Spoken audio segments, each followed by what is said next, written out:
Okay, so good morning. It is lovely to be back in person, although I enjoyed my vacation and certainly always would love some more vacation. But in any event, there's no vacation from Daf Yomi. That's why they call it Daf Yomi. So, all right, so let's back up and say where we are. We are continuing our discussion of Nedarim Orasa. This is a young woman between the, as a Na'ara, she's between the ages of 12 and 12 and a half.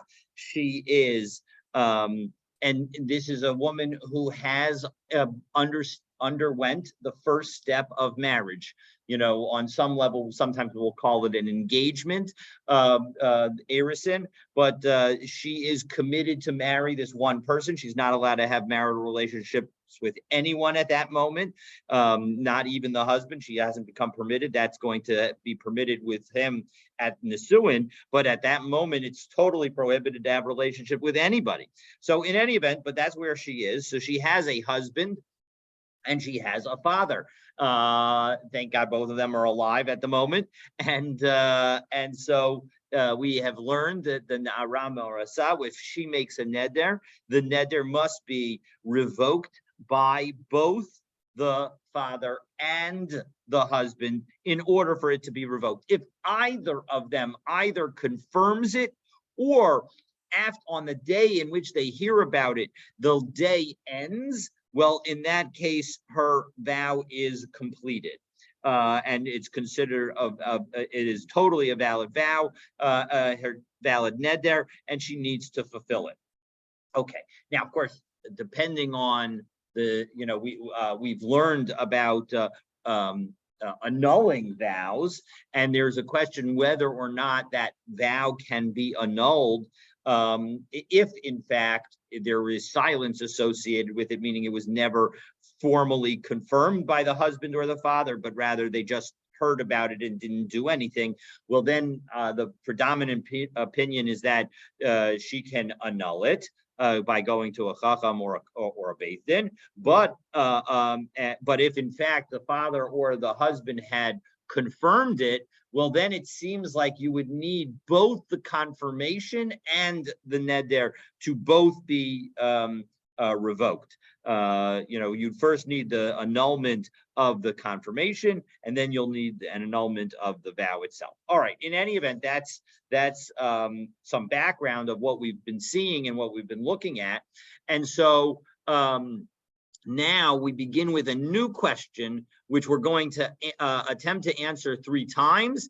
And although each answer is going to be rejected, and then we're going to have a new Mishnah, and then we're going to ask another question, and we're going to do the same thing, attempt to answer it 4 times, and then all 4 attempts will be rejected. So let's take a look, let's get into it and get going. So the Gemara asks at the 2 dots, 4 lines down and 4 lines up from the bottom of on Ayin Aleph Amud Bet 71b, Ibailahu.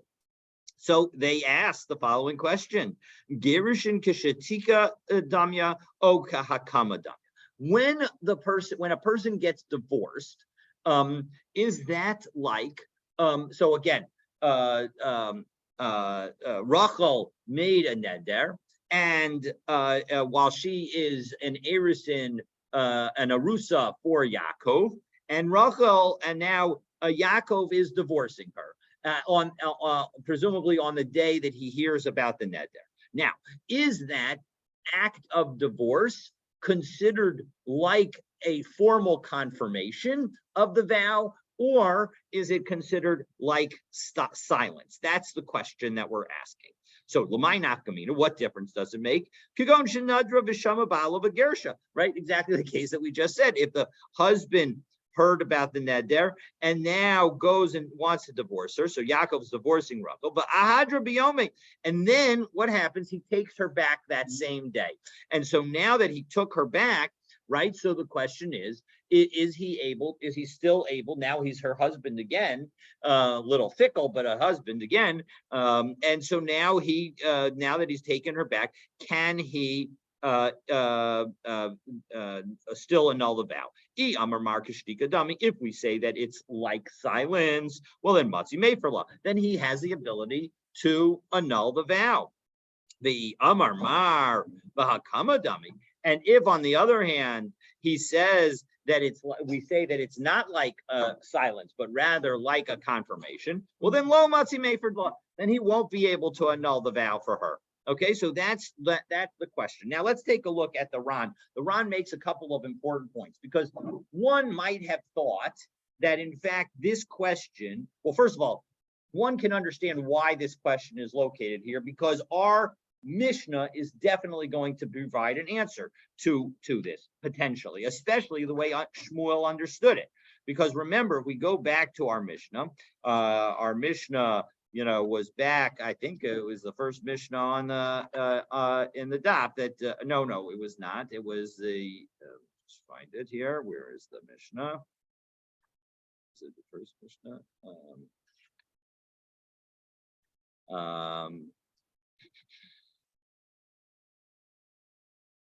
No, it was on Ayin Amud Aleph.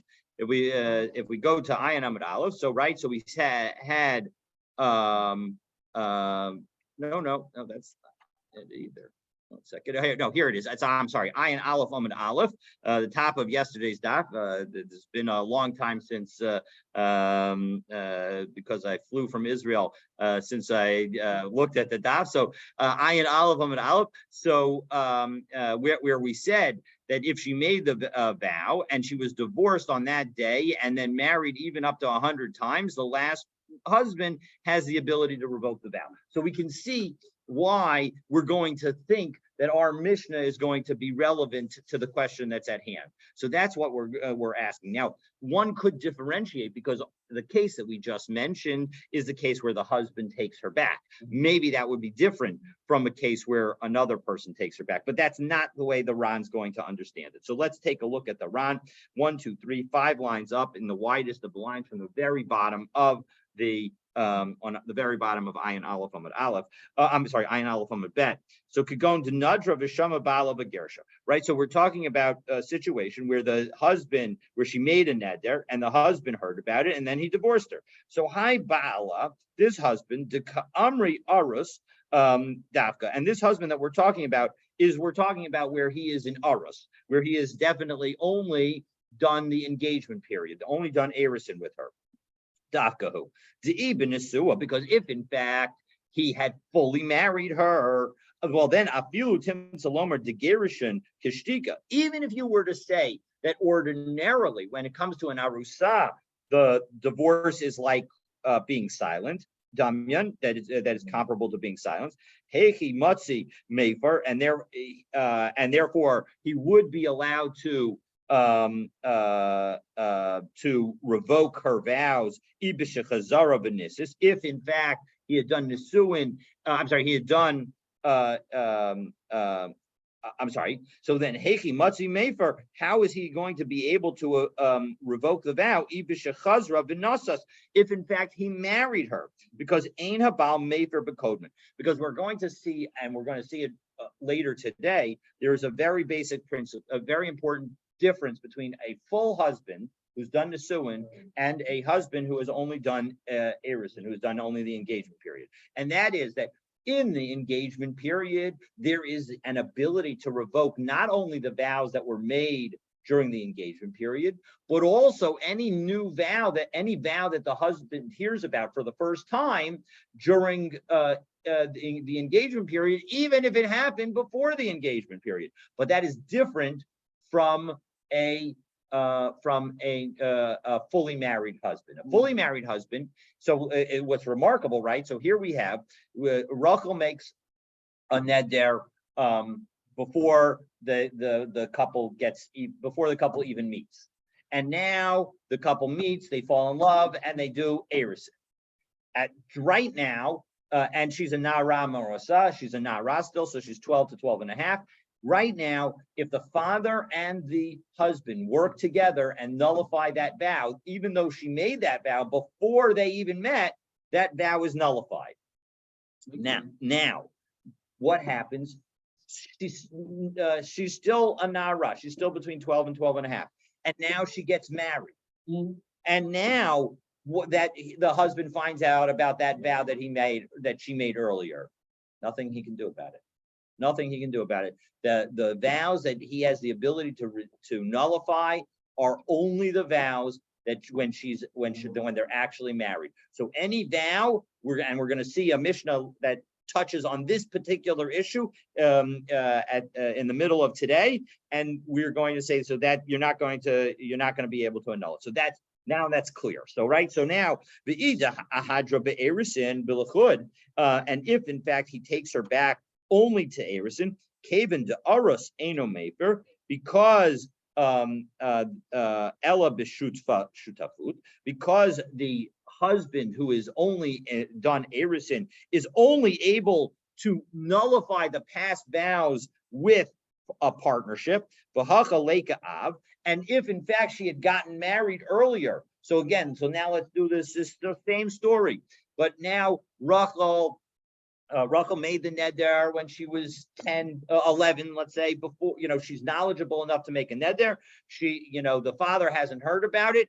The husband, she then meets Yaakov and says, "Oh, I love you so much. I want to marry you." They do Erison, they do Nisuin. Okay, so now as a result of Nisuin, the husband's the only one who's able to nullify the vow. And well, let's even change the facts just a little bit and say that the vow was made while they were married. We'll say that the vow was made while they were married. So now the husband has the only rights. Okay, and now they get divorced and they do Nisuin again. Okay, they do Erison again, excuse me. So they had gotten fully married and divorced, and now they got divorced, and now they do Erison again. Okay, now in this situation, because she left her father's house, even though she's still a Nara, because she got fully married, the father's no longer in the picture. Husband can nullify? The husband can nullify, but only the vows made during that marriage. But now he's only done Erison with her the second time. He has not done Nisuin. And the vow that we're talking about is a vow that was made when they were married before. And so as a result, there's nothing that he can do about it. It's too late for that vow. And there's no Av involved. Kavan Shenasas, because she had gotten married the first time to Yaakov, Shuv Ein La'avia Reshuspa. The father has no possession of her. He has no rights over her. Afilutim Salomer Kishtika Damya. So even if you were to say that when we're talking about that divorce is like quiet, it only is relevant in a case where the first marriage was only through Erison. If the marriage went into Nisuin, it won't even matter if it's like Shtika. So lo matzi mefer elavadai ba'arusa askina. So it's got to be that we're talking about an arusa. So that's point number one that we're talking about here, is that when we say that gerushin kishtika damya, we're asking that question only in the situation where we're talking about a na'ara murasa. That's the only situation where it makes sense to ask the question.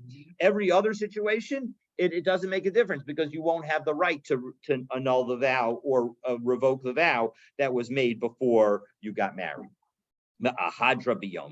And it specifically notes that the husband took her back on that same day. So lahachi naka biyome. This is why it specifically says that they took the same day. Because if in fact Yaakov would to take back Rachel the next day, it's certain that he would not be able to revoke the vow, because the first vow that he heard about on the day that he divorced her, that day will have ended. And so as a result, according to the Ran, there are other Rishonim who disagree with him, but according to the Ran, as we'll read the Gemara now, Kaven Sha'avar Yome Shel Shmiya, since the day that he heard has passed, and even Debal, and even though at the end of the day she was not in his domain because he had divorced her, V'hada Amrina and V'ahadra Lav Dafka, okay. Period. So as a result, that's why we're going to say that it's got to be the same day, because if it's not the same day, well then the vow, even if it's like shtika, the vow has been gone through the entire day. Even if the divorce is like being quiet, it's like being quiet, but you never revoke the vow on that day. To that point, tangentially. Okay. Today, Orthodox Jewry, can you divorce on today and marry again on the same day? Yes. The Yes. rabbis will allow that. Yeah, well, yeah. I mean, you can, first of all, when you can marry the same person on the same day, you're not allowed to marry I know. a different person. Right? We saw that 3 months back, ago, exactly. You have to wait the 3 months. And in fact, some people look at the Mishnah that we learned yesterday that refers to marrying 100 different men on the same day and say that the reason that it's put in the past voice, I know that's way too much, but she's not married to all of them at the same time. She marries them serially. But you're absolutely right. That's way too much. Anyway, the point is that the reason that it says it in past tense is because it isn't lichatchila. Lichatchila, one is not allowed to do that. So that is a comment that the commentaries make. All right, but now back to our case. So v'had amrina v'ahadra, and the fact that the Gemara says that the husband takes her back, lav dafkahu. It's not specifically referring to him, because Jehu hadin achar, that the same rule would apply if somebody else took her back. Because the point is that it doesn't make a difference whether it's him or someone else, if in fact they did get married. So ela milsa deshchicha lenaka. But this is the more likely event, is what the Ran says. So it touches on your question. So your question is actually totally relevant. Yes, and indeed, this is the more likely event because the other event is prohibited. So that's why this is more likely to be the one. All right. So now we've understood the question, we've set up the question, and the question is divorce like shtika, like being quiet, and therefore there's still time in the day until the day ends to revoke the vow, or is the divorce like a formal confirmation, meaning I'm divorcing you, so it's as if I am confirming all your vows because you are, I don't really care about you anymore, right? So to the extent that the husband's rights to revoke his wife's vow is about a relationship, and this relationship is terminating, so as a result, he could say that I'm effective, the termination of the relationship is effectively confirming all the vows. So that's the confirmation view. And on the other hand, he didn't say anything about the vows, and maybe he has to actually say something about the vows. So those are the two sides of the question. So we're going to now go through 3 potential answers. So let's run through them. So again, 3 efforts, none will be successful. So Tashma, Amasai. So we're going to learn a brisa. We've seen this brisa a couple days ago, and we're going to first refer to the first half of the brisa, and then we'll undermine our proof by looking at the second half of the brisa. So Amasai Amru Meis. So when is it that they said that if something happens, the father becomes once again in sole control of the ability to revoke his daughter's Nedarim. So Amasai Amru. So when was that said? So Meis Habal Nisrokna Rishus Lab. When was it said that if the husband dies, the father, it all goes back to the father. It all transfers to the father, the right to revoke the vows. So 3 cases. 1, Bisman Shalosh Shama Habal, when the husband didn't hear about it, and then he died. Oh, Shama behavior, or he heard about it and revoked the vow, and then he died. Oh, Shama v'shasak, or he heard about it and was quiet about it. Umeis bo bayom, and he died on that day. So there was never a time for the revocation. So v'i amras gerish and kashtika damo. Now, if in fact, if we were to say that that divorce is like silence, well then Leisne Nami Oshama Vagerish. Well, then we should say that what's another situation where the father has full rights to annul the vow? We should say that it's also the case where he heard about it and divorced her on the same day, right? Midolo Tani Haki, and from the fact that this brisa didn't tell us anything about divorce, Shmamina Gerishin Ka Kamadamu, we can say, must be that divorce is like confirmation, is like formal confirmation, formal assent. So no, we don't have to say that, because Ema Seifa. Let's take a look at the end of that brisa. And the end of that brisa references two cases where the husband does not, where the father does not inherit the right. Aval im shama v'kiyem. However, if the husband heard about it and he confirmed it, oh shama v'shasak umes biyom shel acharav, or he heard about it and was quiet and he died on another day, meaning in some way the neder was confirmed by the husband, well then ein yachol lahafer, then the father cannot revoke it. V'i amr gerushin kamadam. Now, if you're going to tell me, right, you learn from the first part of the Mishnah that the gerushin is like hakama, the gerushin is like formal confirmation. Well, then lisnei v'im shama v'gerish. Well, then we should specifically mention in this second half of the brisa that if in fact the husband heard about it and then divorced his wife even on the same day, we're going to treat it like hakama, and therefore the father will not have the right to do anything. Elamidolo katani hachi, from the fact that it wasn't mentioned in the second part of the brisa, shmamina gerushin kishtikadamu. You can say that it's like actually a silence. So elamaha like elamashmamine. So as a result from this, if you take the whole brisa together, you can't tell anything, because if the first part of the brisa was specific in its decision to exclude the reference to divorce, well then nasav seifa mishum reisha. Well then we have to say that the end of the brisa chose not to mention divorce because the first part didn't mention divorce. And iseifa dafka, and if in fact it's the end of the brisa that was specific in its decision to exclude the reference to divorce, so then nasav reisha mishum seifa, then it must be that the end of the beginning of the Mishnah chose not to mention divorce also because of the case, because it wanted to parallel the cases in the latter part of the brisa. And so as a result, you can't tell at all from this brisa which way to go. So that is the end of effort number one, and now we're ready for effort number two. Okay, got it? Questions? Okay, so Tashma. So now we're going to use our Mishnah. And our Mishnah seemed to be a great proof, especially as Shmuel understood it. But Shmuel yesterday understood our Mishnah as talking about a case where the first husband heard about the vow. But now we're going to put Shmuel aside and we'll look at the Ran, and the Ran will help us understand what's going on here in that decision. But before we get there, let's understand what the proof is. So take a look at our Mishnah.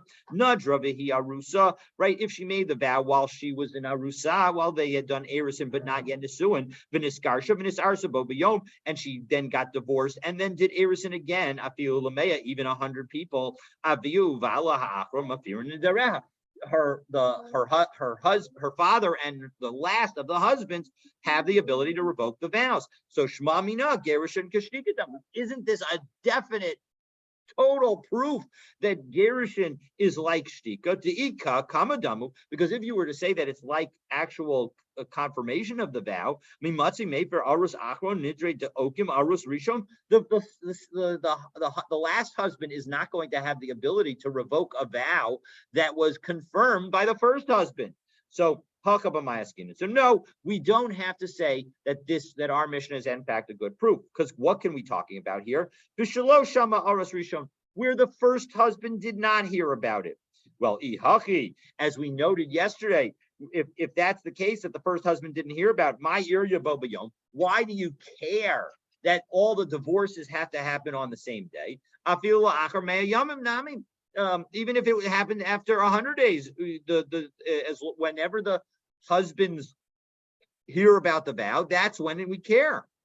So kishalo shama arus v'shama. No, because when we're talking about is a situation where the husband didn't hear about it, but the father did hear about it. So debo bayom hu dematzi mefer, and it's only on that day that he'll have the chance to revoke the vow. Aval mekan be'elach lo matzi mefer, but he won't be able to revoke the vow later. Okay, and so as a result, it seems as if that's going to be the situation. So okay, so as a result, we no longer have the definitive proof. So now, so why is it?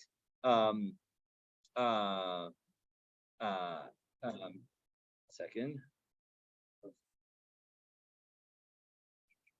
Okay, and we'll come back to the question of why it was, right. You might be wondering, well, why didn't we use Shmuel?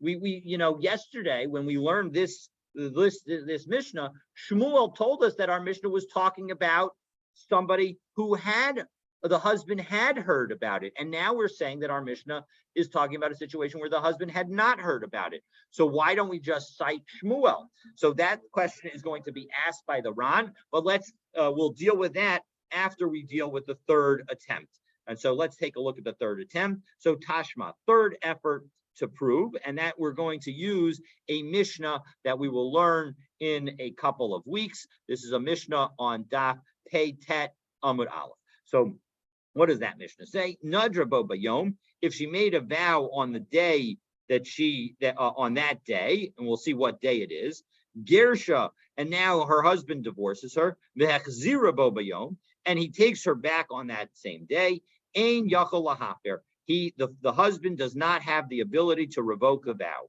Well, that sounds pretty convincing. Shma mina, gerishin ka'kamadam. That seems to be pretty convincing that divorce is like formal confirmation. Because what happened? The husband was married to her. She made the vow. He divorces her. He marries her again, and now he can't revoke the vow. That seems like divorce is confirmation. Well, no, Amre. Actually, no, it's not a good proof, because Hachi b'nesuaskinan, that could be talking about a situation where they formally got married. It wasn't an arusa. And remember, a Nisuin situation, you can't look retroactive. You only look at what happened during that marriage.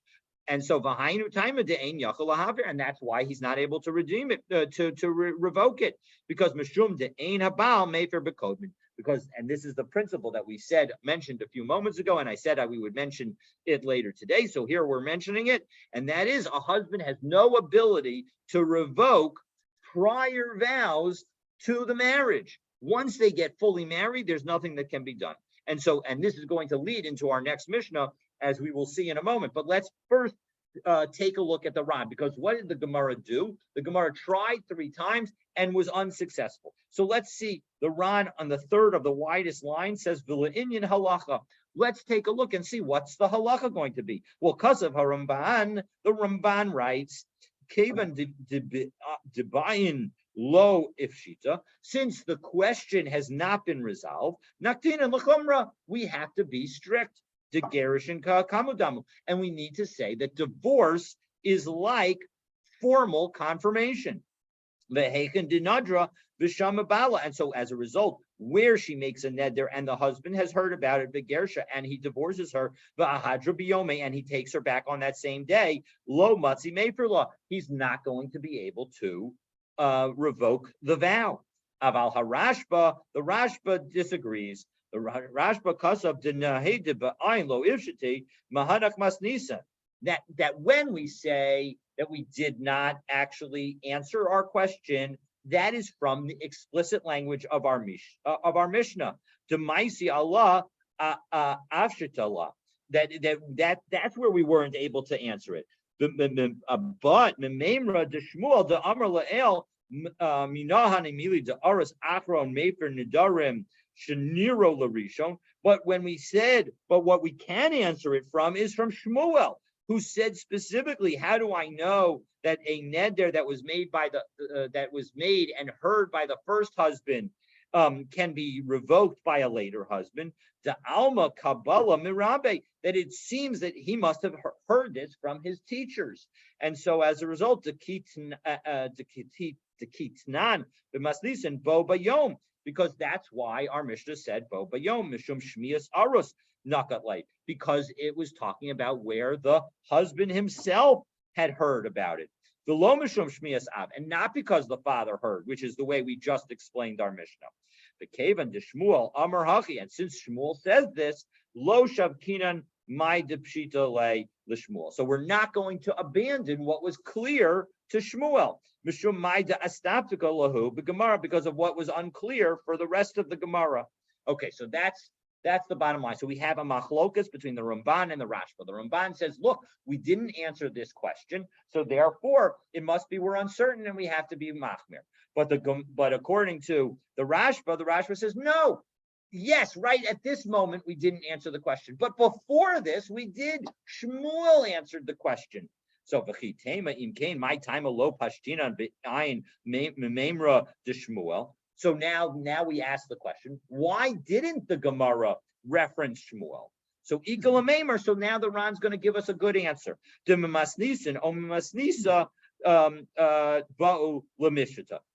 the Gemara was trying to do was say, is there a Tanaic source for to answer our question? And that was the question. The Lomim Memra de Amorai, we don't want an Amoraic response. We are looking for a Tanaic response. The Dekavasa Hadbailan Leel. And we had this same kind of thing happen earlier in our Maseches in Nedarim. Because in Perak Ein Bein Amoder, in that Perak all the way back on Daf Lamed Hey Amabet. So Hani Kohane Shluche Didan Ninhu O Shlicha Deshmaya. And we asked the question, when the priests serve in the Beit HaMikdash, when the Kohanim serve in the Beit HaMikdash, are they agents of God or agents of humanity? That was the question that we asked. Below Ifshite Hasam. And back in the Nedarim, we didn't answer the question. We tried to give some proof, but we weren't able to answer. But Afagata Habulam Lamishita Mememra de Rav Hamnuna the Amr Parakama de Kedushin. But one second, we could have answered it based on a Gemara that we learned in Kedushin, the Shlucha de Shemaya Habu, because there we say that definitively, and a Amoraic statement that says definitively that the Kohanim are agents of God. And so why didn't we answer it back there either? So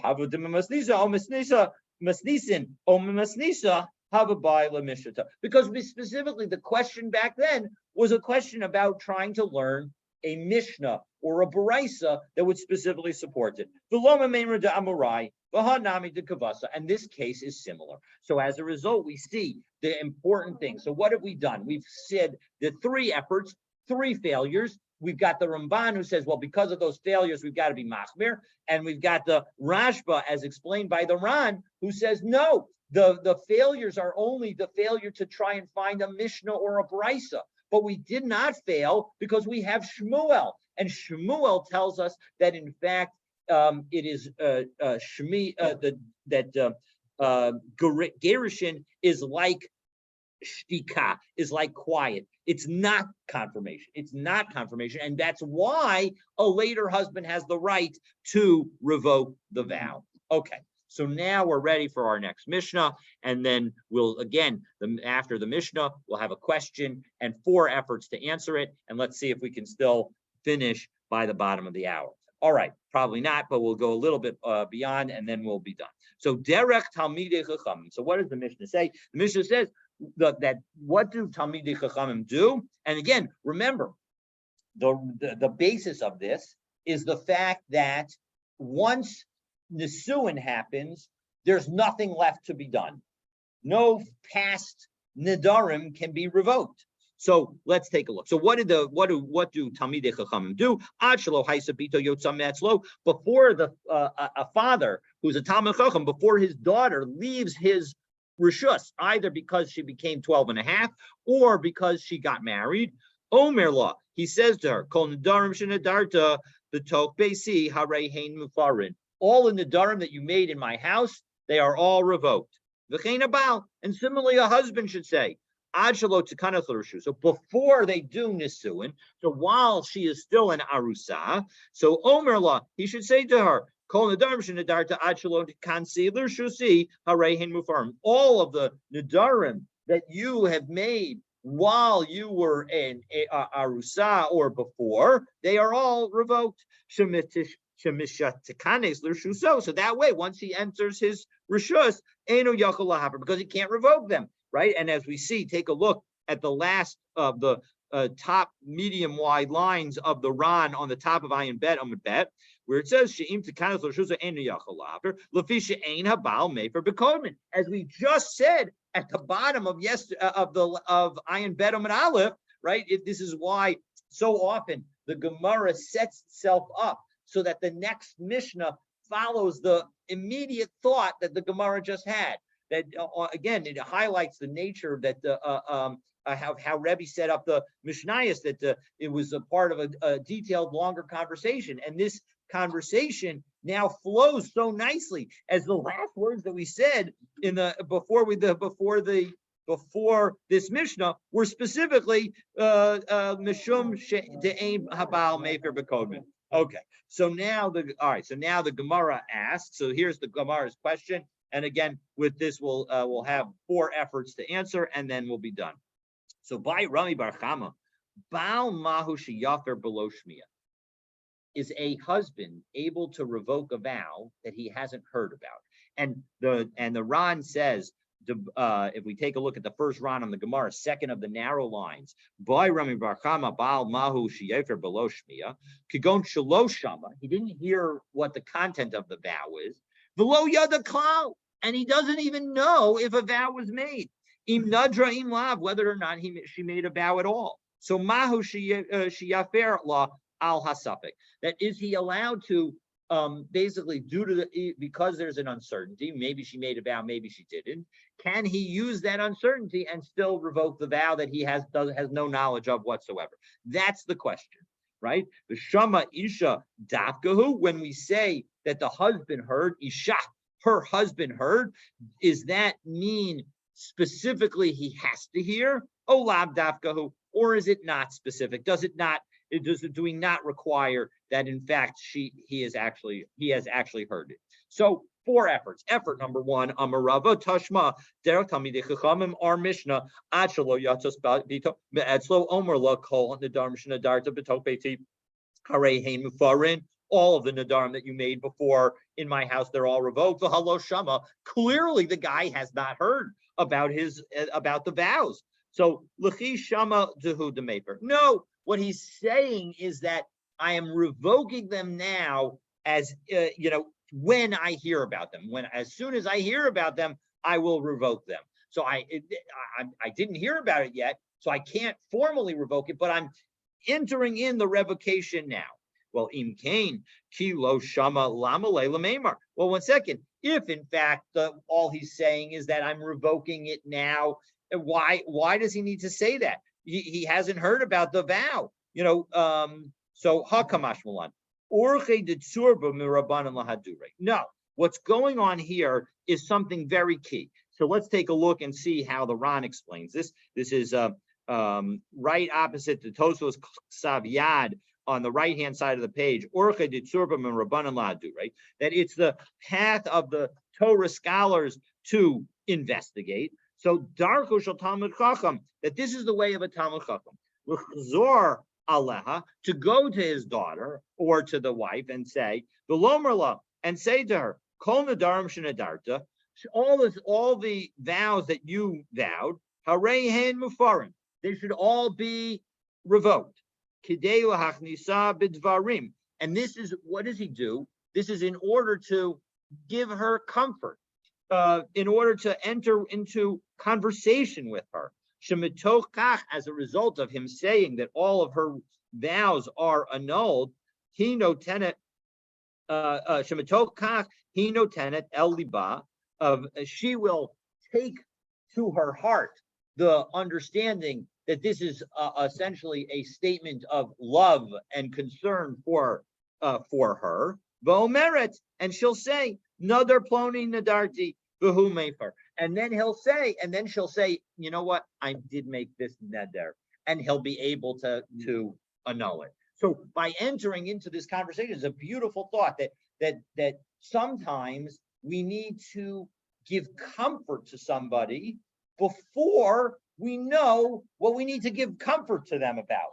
That in order to be able to have somebody share something with you, you need to let them know that this is a safe place. And so by indicating to the daughter or to the wife that, this is a safe moment, you can tell me where you are, what you've said, it is okay, I will annul it, you do not need to worry about it, that it will begin and enter into the conversation. So that is the Ran It's a beautiful explanation, but the bottom line is that we haven't brought a proof, because the point of our Mishnah is not an actual revocation, but rather to enter into a conversation about revocation.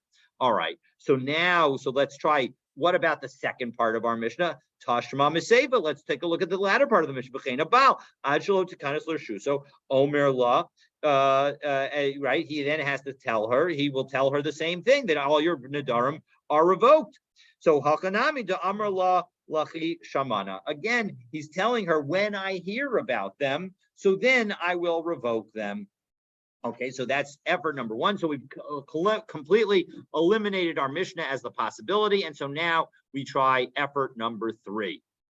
So Tashma HaOmer Le'ishto, we have a Mishnah that we're going to learn on Ayin Hey Amud Aleph. So if a man says to his wife, Kol Nedarim Shetidori Ad Avo Mimakam Ploni, I'm going away on a trip.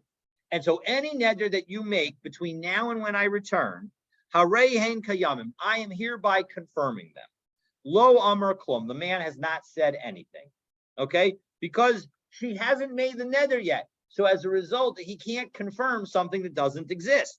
So, however, if he says harei hein mufarin, they are annulled.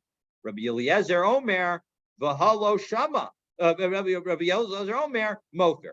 So Rabbi Yezer says, and in fact, they are revoked. So how could they be revoked? He hasn't heard them. So how could that be? V'halo shama, he hasn't heard them. So isn't this a good proof that you don't actually have to hear the vow in order to revoke it? So again, same answer. Hakinami de Amar Luchi Shamana. No, we could say that it's where, when I hear about it on my return, I am going to revoke it. Well, then why did he need to tell her that now? When he hears about it, he can revoke it then. So kasavar dilma mitridna hahishaita. Maybe he'll be too busy, and so he'll hear about it, but he'll be like, I've got this business deal that I need to deal with, and as a result, I'm not going to have the time to think about it and revoke it. And so as a result, he wants it revoked from now. So last effort. Tashma haomer la'apotropos. So same kind of situation, except now we're going to deal with an apotropos. An apotropos is an administrator, also / agent. He's basically the person that you leave in charge of your house when you go on a trip. So if the person says to an apotropos, Kol Nedarim shenodaras ishti, any vow that my wife makes, mikan va'ad sha'avo mimakom ploni, until I come back from my trip to this place, hafer, I want you to revoke them for her. The Hayfair law. And then, in fact, the administrator did, in fact, do that. He heard about the vow and he revoked it. I might have thought that they were, in fact, revoked. Talmud Lomar, Isha Yikimenu, Isha Yifirenu. The Torah itself says that the husband himself is the one who has to confirm the vow, and the husband is the one who is the ability to revoke the vow. Divrei Rabbi Yoshia. That's what Rabbi Yoshia says. And so, as a result, based on that pasuk in Bamidbar Parak Lamed pasuk Yudalid, so then it's not the vows will not be revoked. But Amar Lo Rabbi Yonasan says back to him, when second Matzinim b'chol Torah kula shluchol shel Adam kamoso, that an agent of a person is like that person himself. So why shouldn't the administrator be able to annul the vow? But what do we see? What is the situation that we're talking about? What kind of vow are we talking about? Well, even Rabbi Yoshia, who says that you can't, that the administrator doesn't have the ability to revoke the vow. Lo ka'amar elamishum digzeris akazavu. The only reason that he didn't revoke the vow is because of the fact that there was a pasuk, Isha yikimenu v'Isha yifirenu. Aval dekuli alma, everybody agrees, shluchel shel adam kamoso v'halo shmielei. But in that, that otherwise we would apply that a person's agent is like himself, and yet the husband hadn't heard about the vow. So how could the agent, the administrator, annul a vow that the husband hasn't heard about? So as we turn to the top of Ayin Gimel Amud Aleph, so the question is, this seems again to be another good proof that for the fact that a unheard of vow can be annulled. So again, hachinamar de amarle. So we're talking about a situation where the husband told the administrator, "L'chisha mana meferla." When I hear about the vow, so that'll be when it'll be revoked for her. Well, l'chisha lahu. So one second. Well, why not just wait until he hears about it and then revoke the vow? Why does he need to set up this whole system ahead of time? So Savar Dilma Matridna, again, he's going to be concerned that maybe he will be too busy. And so bottom line is we've tried 4 times again now to answer this question, and now and we have been unsuccessful again. And so the question is then sort of what's the story? And here I'm not as clear as to it's not the same debate about the situation, whether or not a person can revoke the vow. I believe that the answer is, in this situation, we assume that the person cannot revoke a vow that he has not heard about, and so that seems to be the situation. So, all right. So now, what's the next question that the Gemara is going to ask, so I can set you up for tomorrow? So we asked one question about the extent. What was the fundamental question that we were asking about when we said that did the husband have to actually know about the vow? The question was, and in the words of the Gemara, the Shama Isha, right? When her husband heard, is it dafka or lav dafka? When the Torah says that the husband heard about the neder, did that mean that the husband actually had to hear? Well, what if the husband's dead? So now the question is this is a twist on the same question of how davka, if the man is informed about the neder through a writing or through some other mechanism, does the husband who's deaf still have the ability? That is the question that we will begin with. Yeah, it's a good question. That is the question that we will begin with tomorrow, and I look forward to learning with you then. All right. Hello, guys. How are you? It's James. It's back. We're gonna have something big.